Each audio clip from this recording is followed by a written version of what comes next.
햄릿 이야기를 잠깐 들려드리자면 햄릿은 사실 그 왕인 아버지 햄릿이 돌아가시고 어느 날 이제 그 궁의 망루에 나타납니다. 아버지가 홀령으로 나타나서 사실 내가 죽은 것이 억울하게 죽었다. 왜냐하면 지금 너의 숙부가 나에게 독을 줘서 내가 독살당했다. 그리고 이 숙부는 아버지를 죽이고 아버지가 왕이었으니까 바로 그 왕의 자리에 차지하죠. 그리고 심지어는 햄릿의 어머니와 재혼도 합니다.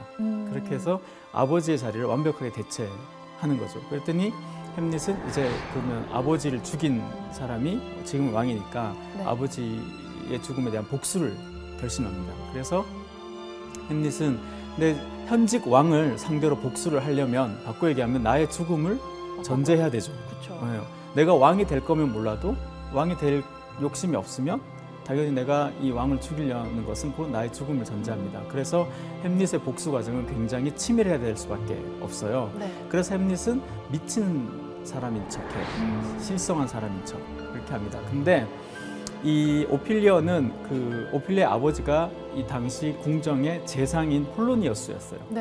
그래서 이 폴로니어스가 제 딸이 말하는데 햄릿 왕자가 지금 미친 것은 아버지의 죽음에 대한 것이 아니라 슬픔보다는 나의 딸에 반해서 상사병에 걸려서 지금 미친 것이다. 이렇게 이야기를 해요. 그랬더니 그 이제 자기 이제 조카죠. 지금 아버지를 죽였던 그 왕이 그 말을 믿고 싶잖아요. 그래서 한번 시험을 해보자 이렇게 이야기를 해요. 그래서 시험을 해요. 그러니까 이 오피리어가 이렇게 궁정을 왔다 갔다 하고 있고 햄릿한테 어떤 이야기를 하는데 햄릿은 미친 척을 하지 미친 사람은 아니거든요. 미친 척을 하고 실제로 오피리어에 대한 사랑은 진심이었어요. 근데 오피리어는 그걸 이제 믿지 못한 거죠. 그렇게 해서 비극이 시작되고 그렇게 해서 사실은 이 커튼 뒤에서 몰래 엿듣고 있던 폴로니어스를 햄릿은 마치 사고이냐 이렇게 찔러서 죽입니다.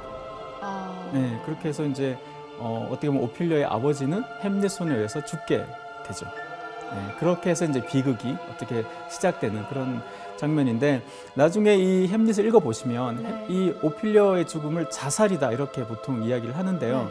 실제로 이 햄릿을 이렇게 쭉 읽어보면 우리가 이제 이 장면을 어떻게 그려졌냐면 뭐 이렇게 자살이라는 것은 의지를 갖고 뛰어내리는 경우인데 그렇게 묘사되지 않고 오피리어가 꽃으로 만든 관을 만들어서 여기 왼쪽 편에 보이는 그 버드나무 가지에 화관을 걸려다가 가지가 부러지면서 미끄러져서 시냇물에 빠졌다 이렇게 죽음을 전하고 있어요. 다른 사람이 햄릿에게.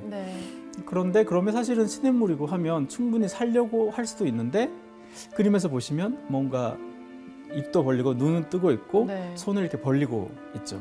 그래서 이게 자살이다 혹은 사고를 빙자한 사고사이다, 자살 방지다 굉장히 여러 설이 있지만 어쨌든 굉장히 낭만적인 어떤 장면을 이 존 에버렛 밀레이가 포착하고 있는 거죠.